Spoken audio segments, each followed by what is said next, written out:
जर तुमचं शिक्षण BSc नर्सिंग किंवा GNM किंवा ANM झालं असेल तर तुम्हाला सरकारी कोणकोणत्या नोकऱ्या मिळू शकतात याची संपूर्ण माहिती आजच्या व्हिडिओमध्ये पाहणार आहे, त्यामुळे व्हिडिओ शेवटपर्यंत पहा। बघा, या ठिकाणी महाराष्ट्र सरकार आणि केंद्र सरकारमध्ये दोन ठिकाणी जाहिरात निघत असते।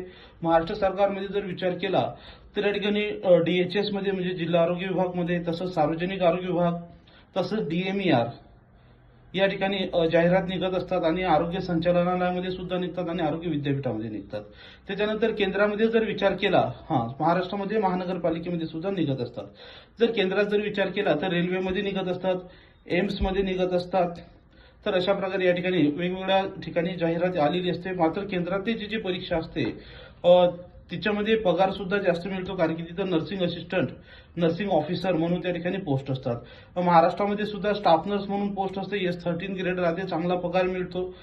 तर अशा परीक्षांच्या बॅचेस सुद्धा आपल्याकडे स्टार्ट झालेल्या असतात। ज्यांना बॅच जॉईन करायचे आहे अशा सगळ्या लोकांनी 83 29 588 625 या क्रमांकावर कॉल किंवा व्हॉट्सअप करून त्या बॅचेसची माहिती घेऊ शकता, ज्याच्यामध्ये तुम्हाला तांत्रिक आणि बिना तांत्रिक सर्व विषयाची तयारी काय केली जाते करून दिल्या जात असते। थँक्यू।